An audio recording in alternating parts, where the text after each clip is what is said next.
And they're supplying dope to the black and the Mexican communities.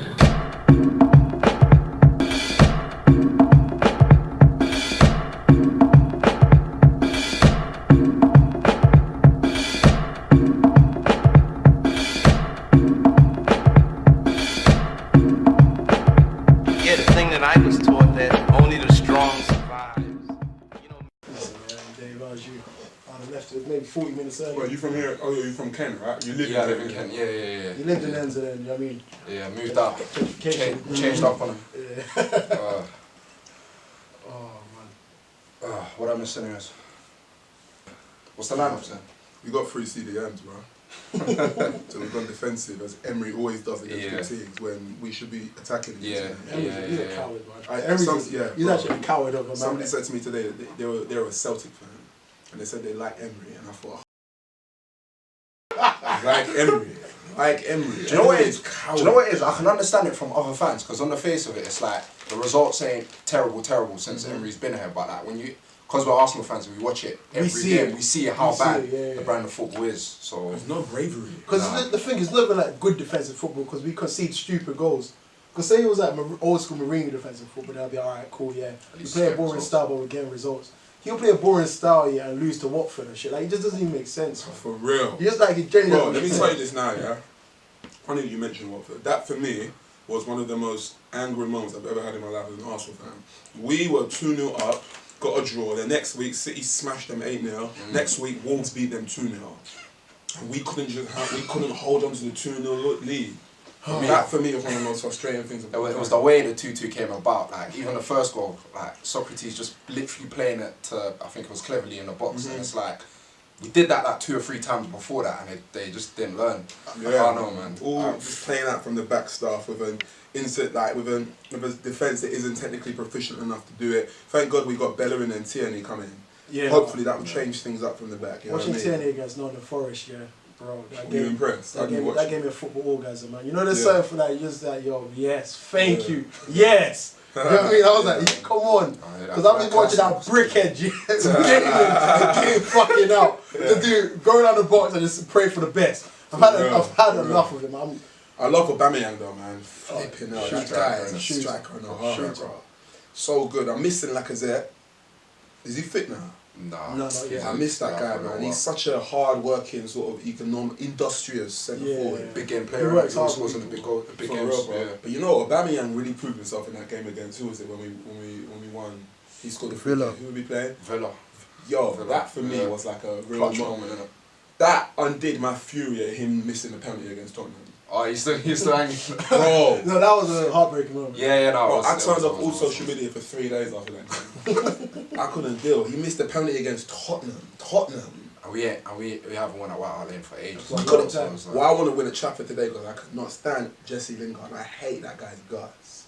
He's a brick. He's a bit of a brick. The way he's all the dancing at the Yeah. Emirates. I watched that game last year, or this year, sorry, but last season. I was at the place I go watch Arsenal games. It's a place called the Gunners Pub in Finsbury Park. And bro, when I tell you that there was everybody in that pub was saying, you know, like, if I see this guy I'm running, I'm gonna beat him up. There was to the point like there were white guys who I could see were holding themselves back from using racism. Like, they were giving everything they had in their hearts to not say something racist. Dude, I mean, in their house, they definitely see the N-word forming on their lips. They sort of look around and just cover themselves. You know, they're in their homes, they're like, oh, that. Yeah. I never catch that. Next minute, they're celebrating Aubameyang. That's like, you know what I'm saying, bro? Oh, but yeah. Boom. Hello, welcome to. This is a different type of thing, you know. We've never really done this before, so this is what we're going to do. Hello, welcome to the entire podcast meets Alessandro. Yeah, what's up? Alessandro Babalola. Pleasure to be here. Respect that. That's happening. With me as always is my co-host Junior EV, What's going on? cameraman Tem. What's happening, people? So what, this promotion is lasting? Bro, You taking Chim's job basically, full time? I'm fighting for my spot. Yeah. Obviously, he decided to go see the motherland for a bit, so. Oh, where is he? What, Nigeria? Zambia. Oh, good man. Yeah. So obviously, no, not really, mate. Put work ahead. So. Like, going to see family and stuff. Come on, man. You know, when you book annual leave, but it doesn't get Doesn't approved. get approved. I'm going anyway. Yeah. You bought your ticket for you, got an approval. Well, it's all right. Yeah. Boom. Just so for us to understand a bit more about you. Yeah. Yeah. Got a couple of questions I just want to know about. Cool. All right. Cool.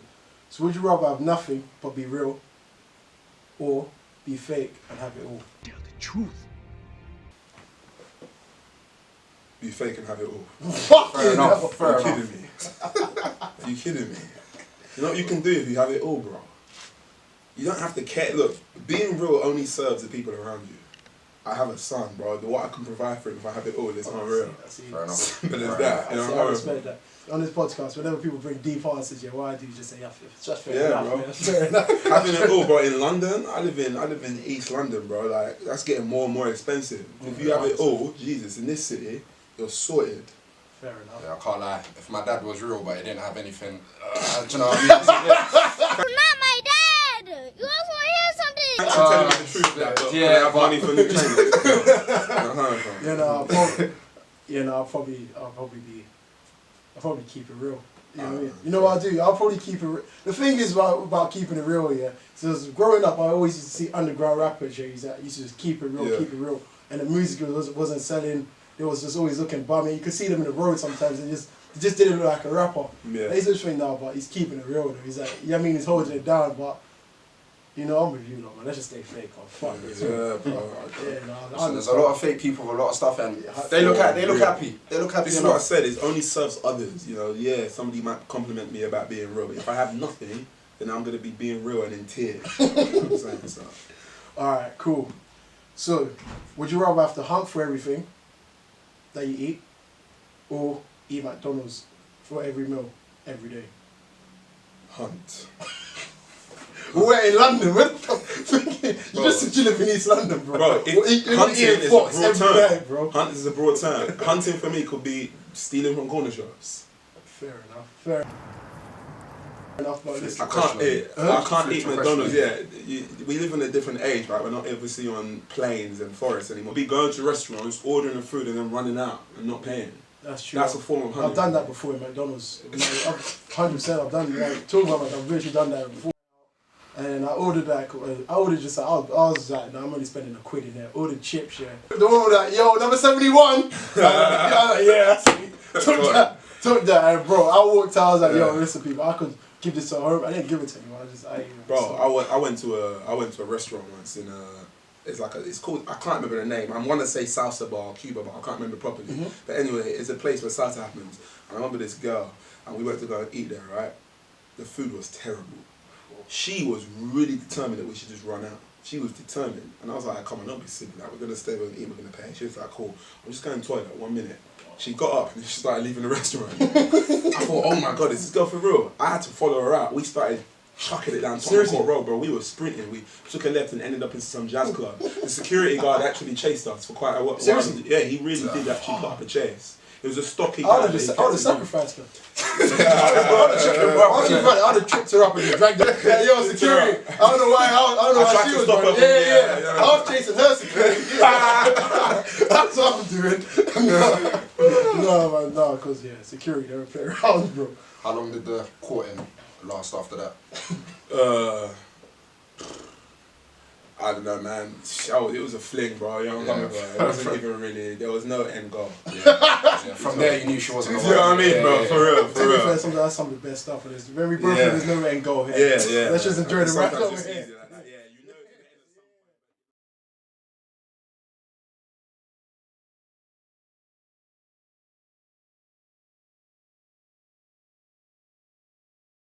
at some Cool. Alright. One thing I've noticed, just like since we started talking, is your voice is nothing like how it is on TV. Oh yeah. Anything happens to me, shit was coming after you. That's unbelievable tactics for you to do that. Yeah, But like, what made you decide on that voice? man. That's a quick question, man. It's a long answer, so I'm gonna try and just No, keep go on, it we got succinct. time. All right. So basically, are you an actor, bro? I did GCSE drama, that's about Alright, it. cool. School Wait. production in year 10. Fair. Played Jesus in year 5. Oh, good man. I played Jesus in year 5 as well.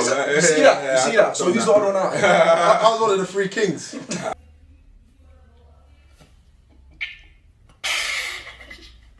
Solid. About Frankenstein. You know what I mean? Solid. Alright, basically with the voice for Haze, bro.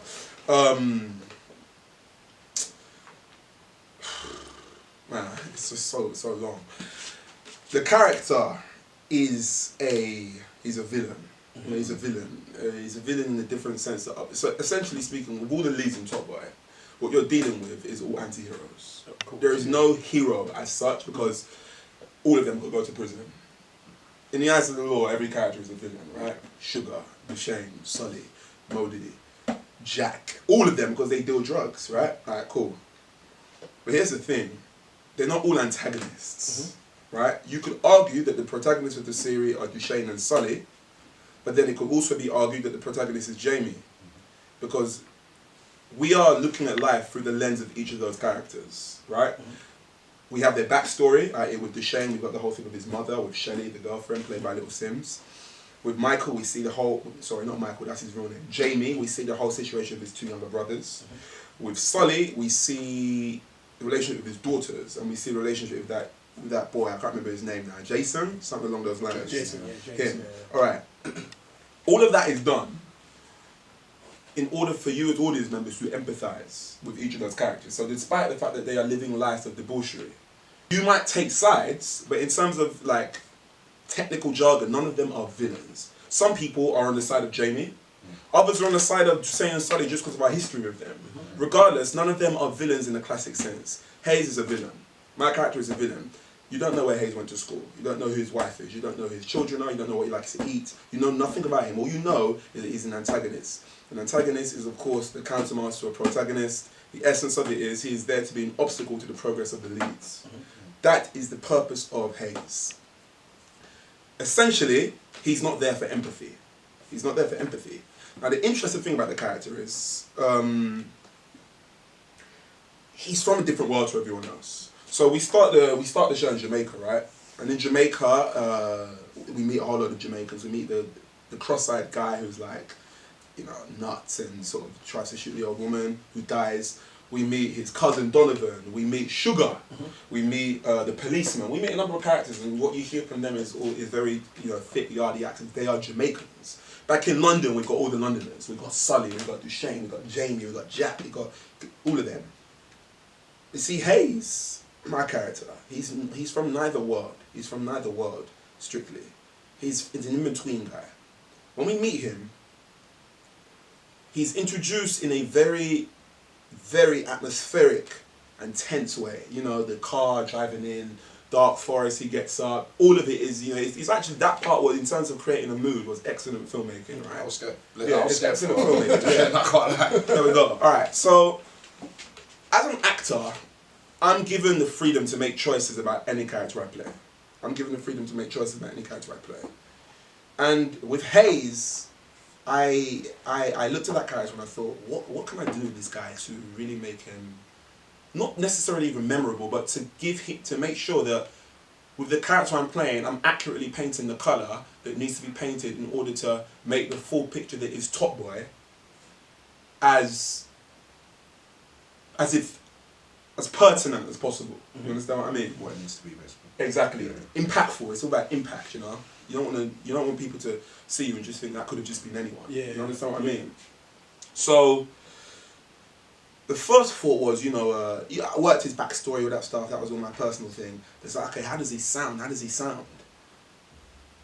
I decided to give him a very deep voice because in preparing for the character, I studied classic villains in a number of different films. I don't know how good you guys' film knowledge is, but you know, whatever. James Bond, there's a character called Jaws. Classic character called Jaws. He has these big metal teeth. He's got a really strange voice. You've got Ivan Drago in Rocky. He dies.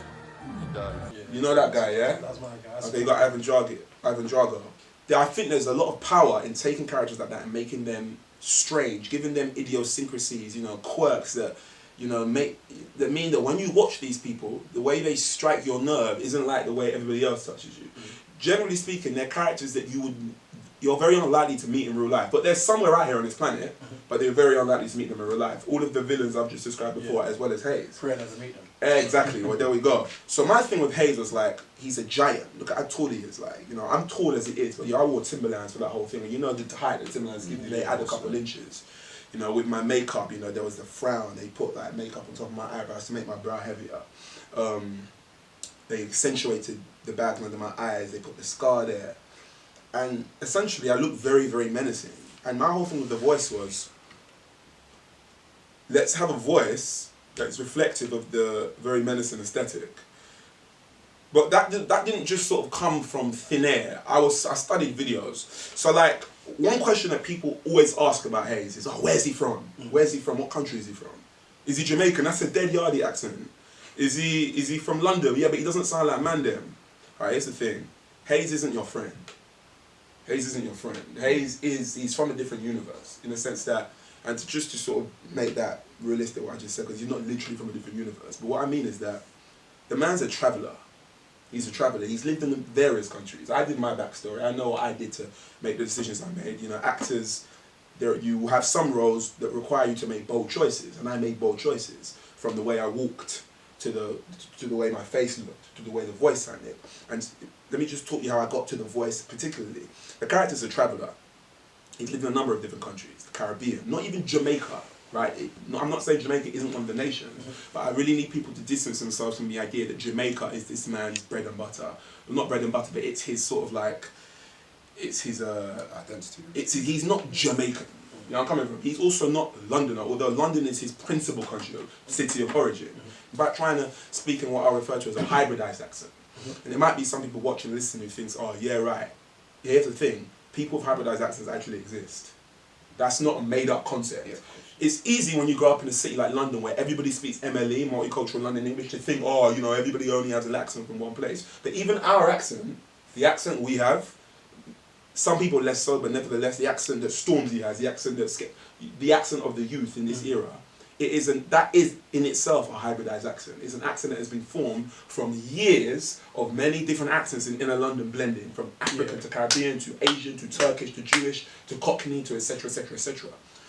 But as a result, we've now got an accent that is shared amongst all of us because of years of blending. But there are other people in this world who have just lived in a number of different countries, not in a way that many nationalities have come together in London, but in a way that they have singularly lived in lots of different countries, and they end up with different accents. When I was in Jamaica, I had actually met people who had lived in a number of different countries, like the way I'm describing. People who had lived in various Caribbean islands, as well as in places in America, because the Caribbean and America are just like around, you know, it's the Americas, yeah. And one thing I really took from them is that some of these dudes had deep ass voices. It's actually quite a common thing with Africans and Caribbeans, in fact, like, you know, think of the way uncles speak. Yeah? You're Nigerian, bro. Think of the way uncles speak. A lot of them have really deep voices. In fact, our generation, I feel like, has higher voices than the generation above us. Inspiration for the way I played this character. Not the accent, because he's Jamaican and I wasn't doing a Jamaican accent, but his demeanour, his aura. If you look at the way the Mavado's face is, there is a lot of... he looks like there's a lot on his mind. He looks like a man who's tormented in some way. I'm not trying to say he looks like he has mental health issues. I'm saying he looks like there's just a lot on his mind, and he carries it in his face. There's something in his eyes that looks like he could snap at any moment. And it almost comes across as sinister, right? Love Mavado, great musician, but this is the point I'm making about the way his aura is. Carries himself, yeah. Exactly. He comes across as someone, can we swear on this? Yeah. That can't be fucked with. You understand what I mean? That's Mavado's natural energy. And then his voice is extremely deep. Shabba Ranks, another person, famous Jamaican musician, voice is extremely deep. So though I was not doing a Jamaican accent, I was very inspired by how deep these guys' voices were. Same with Javier Bardem in No Country for Old Men. You know, he was asked in an interview, where was your character from? And he replied, I don't know if the character's from Brazil, Native America, Colombia, Spain, but the character is the character. He's a mystery. So coming back to Haze now, I found, you know, that intriguing. You know, when I was meeting these people who I couldn't quite tell where they were from, the ambiguity of how they spoke is very intriguing, because it means you do not have an immediate point of empathy. If I go to another country, right, and I meet somebody who's got an accent from where we're from, London, inner London, I immediately empathize. I'm thinking, yo, we're both Londoners. They might be the worst person that I could possibly know in my life. But when we first met, it's an immediate point, it's a jump off point, because I've heard the accent, right? Very natural. Whereas if you meet my character and he hasn't got an accent that you immediately connect with, there is no empathy point. Because everybody goes, where's he from? Where's he from? Where's he from? Number one. Number two, you can't relate him to the way all the other Londoners in Top Boy speak, because he's not from Summer House. You can't relate him to the way all the Jamaicans in Kingston speak, because he's not one of them. He's his own thing. when we build a character, we first go from the script. The character's name is Haze. What does haze mean? If I say to you, if you ask me about something and I say, sorry bro, I've only got a hazy idea of what you mean, what does that mean? For me it's a bit cloudy, doesn't really, not too clear. Unsure. That is it. It's all in the name. You know, when we study poetry in school, we're told that every single word that the poet chooses has been chosen for a reason. Same with a writer. Ronan Bennett is the guy who wrote Top Boy, incredible writer. He did not choose that name Hayes because he thinks it just rolls off the tongue. The man would have thought, what do I call this? The same way with Jamie. Jamie, despite the fact the guy lives a life of considerable sort of crime and all that, it's a name that is very it's very endearing. Jamie, Sully as opposed to Sullivan. These are names that you connect to. Duchesne is like that could be your brethren's name, like Duchesne. That's all done for empathy. Hayes is a tag name. In fact, it's the only tag name in the show, other than Sugar. That's done for a reason, because you're not going to hear Hayes and think, oh, my boy's called that. Yeah. But you understand what I mean? Yeah. Hayes, the name it means mystery, a lack of clarity. You're not quite sure. And if you think of the way he's presented in the show, it's always a thing of like, he's always come out of the darkness. He's very difficult to empathize. He's an enigma. And the deep voice, which sounds strange, much like the classic villains I mentioned earlier. The accent that you can't quite place, which makes him hard to empathize with. All of it adds to this feeling that Duchesne is up against something that he can't quite reckon with. You understand? Yeah. This is not his world. This person's come from another world to put pressure on him, and it's a beast that he's not quite used to. I believe that is the power of the character. Okay. So sorry for that very long answer. That's alright. That's it. Yeah, I think wanted to give an encyclopedic answer.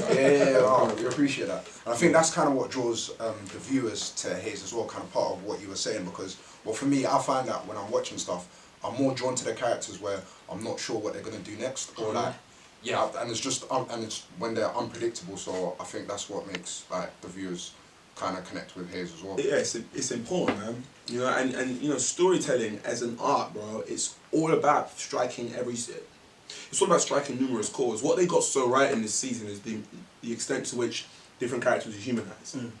Not every character can be humanized. Not every character can be humanized. That's the brutal truth of it.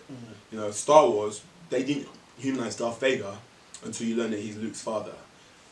And then for a person. And the thing is, in real life, you will come across villains who aren't humanized because you don't know their background. If, God forbid, somebody stabs somebody, they're not human to you. They're a person that stabs you. They're just danger. And that is what Hayes. He's just danger, you know. There's enough people in that show for you to empathize with. He's not one of them. Him and Sugar, you don't empathize with them. Feel me? Yeah. Cool. So obviously, Alessandro, one thing we have in the show each, what we do in Preach and Reach is we gather up a couple of tweets. Obviously, I'm talking about all these tweets, trust me, it's both negative and all positive tweets. And what we do, we gather these tweets up and we decide whether that person is preaching, whether that person is reaching. So, obviously, I've got a little mishap with my phone, so Cool. We're going to wait for Junior. You ready? Yeah, I'll get rolling. I think you might like this one. I no longer go on dates, but when I did, I hated buying things for the woman. I would avoid it. I liked splitting everything. It would infuriate me if there was even the slightest insistence that I should pay. Yeah, is this person preaching or is that person reaching? Yeah, it's that's me. And that is me. Yeah, that's me. Read it again, please. That's one of my favourite tweets I've ever written. I love that tweet. To be fair, it got 5 likes here. I thought it deserved a lot more love than that. I no longer go on dates, but when I did, I hated buying things for the woman. I would avoid it. I liked splitting everything. It would infuriate me if there was even the slightest insistence that I should pay. Alessandro, put it down, man. Fam, bro. It's the truth, man. Bro, I can't even lie, man. Bro, we're adults. We're adults, bro. Where I'm coming from, we're adults. You're a grown woman, I'm a grown man. If you want feminism, pay. And I'll pay. Simple. Good, simple as that. Look, I'm a feminist. I believe in equality. Me so too, you me pay too. your part and I'll pay my part. Otherwise, fuck. It's not really feminism, is it?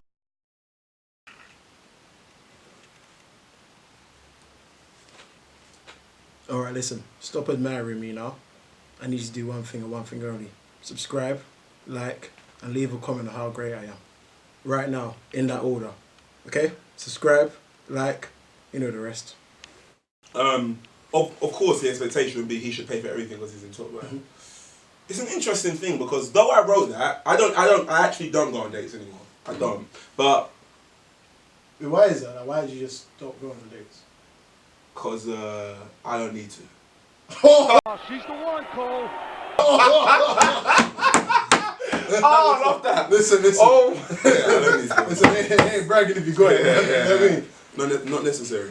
But when I did go on dates, the thing is, what I mean by I don't go on dates is you see the whole like the ceremony. Yeah. I don't suggest it like that. Let's go on a date. We'll hang out. Yeah. We'll hang out. We weren't necessarily definitely gonna eat. We weren't necessarily definitely gonna go to the cinema. We just might do that stuff. All the sort of like let's do this, that, and the third. That's a date. My whole thing is like we've been talking. Yeah, let's meet up. It's not so like formal and planned.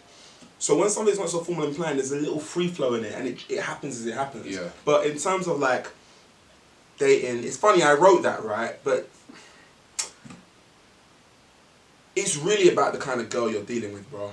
It's really about the kind of woman you're dealing with. Some will feel like you're scum of the earth, like you're a broke ass. Yeah, dude, if you don't pay, and you Wait, know what? Those are the kind of girls you don't date. Simple. But I feel like it's become skewed now because so many people and girls particularly are online. There's this concept of stuff like guys paying for the first date becomes almost the norm. So if he doesn't do it, like it's just so bad, and the girl might not have that. No dates even happening. No. So like all that whole he's broke. I couldn't even go to dinner with a girl who would think I was broke if we both paid. Because I would know if she's got that mentality before I've even got there. Yeah. You feel where I'm coming from? Yeah, Like me and my boys, we sit around and often discuss and analyse different types of individuals. All the telltale signs are there with a high maintenance woman. Or not even a high maintenance woman, but the kind of woman who will insult you because you think that you should both pay. Also, by the way, I think there's a bit of a difference between you asking a woman, can I take you out? I believe it or not, I think you should pay. I know it's weird because it sounds like I'm U-turning. I believe if you both decided you want to go together, I think it's good when you both pay because it sets a precedent. But I also feel like if you have been the insistent one, can I take you to dinner? Can I take you to dinner? Can I take you to dinner? You should definitely pay, bro. Yeah. Definitely. Like, she didn't. She had no plans to go to dinner. It's your decision. Yeah. If you're taking her, you should both pay. But when you're sort of you see where I'm coming from. If it's mutual, set a precedent. Both pay. Simple. Yeah. Listen, I love the idea in practice. It's just in theory, but in practice, I feel it's harder to implement it. But it is. But it's all about that. And we're gonna have to give that preacher to that tweet a preach. Yeah, same preach. Definitely preach. Next one. Cool. Chance the Rapper makes music for niggas who break up fights in school. Christ. I ain't gonna start getting down the Chance. No. That's a reach. Chance the Rapper makes good music. He doesn't do it. Reach. He's a reach, innit? I'm with you. That's a reach. That's sad. This is what happens when you try to make good music for God and like for a woman. You make music for the church and your woman, yeah, you get killed, man. You get killed. Yeah, no, I give it a reach. I like Chance's music as well, but it's just funny like how the tone has shifted from when he dropped Colouring Book 3. There was so much love for Chance, but now he's kind of not become a meme, but he is a bit too positive though. My life ain't that good, man. Like, come on, man. He's a bit too positive. We need range, bro. On one side you got Travis Scott, who does not stop talking about drugs. Yeah. On the other side you got Chance the Rapper, who's crazy positive. That's true. Balance. Keeps the world moving. Fact. Cool. One thing I've deeped in regards to dating is that some girls love to project what they want on you almost instantaneously. How do you already know I'm the one for you? Take it gingerly. Word to burner. Preach. That's preach. I think it's a preach too. It's gradual. Yeah. Gradual. Let's not jump in straight away. No. I think that person deserves a Nobel Peace Prize. I'll be real. Yeah. Great tweet. No, it's definitely a preach. I feel like, a lot of like situations that I hear about, it's like, it's a few weeks deep and then girls already saying, I really like him. It's like, I don't know, for me that's weird because like, it's a process, like you said, it's a process for me to feel like, okay, I really like this person kind of thing. So well, you know what, I'll be real with you. That whole thing of women, making such, like you're in a contract. Yeah. Like you owe them something. Yeah, I'm coming from, bro. And then maybe if you start to not feel it, you think you're going to destroy their world. So it can actually put you in a position whereby you only even carry on talking to them because of guilt. I believe that if there's a sense of withdrawal from the get-go, and it's really spaced out. But the man has to be smart. Like, I'll give you an example. If I'm dating a girl, yeah, but I won't kiss her for ages, bro. Now don't blow that smoke in my face. When I was younger, I used to do the whole thing of like, you know the whole when you're younger, sometimes as a younger man, you're hormonal. You want to kiss, you want to get into bed, you want to do all that stuff. I feel like as I got older, I realised that was just too dark a game to play, because all you end up doing is getting to know people. You get sexual with them, and then you're just dropping them when you're bored. Yeah. That's actually evil.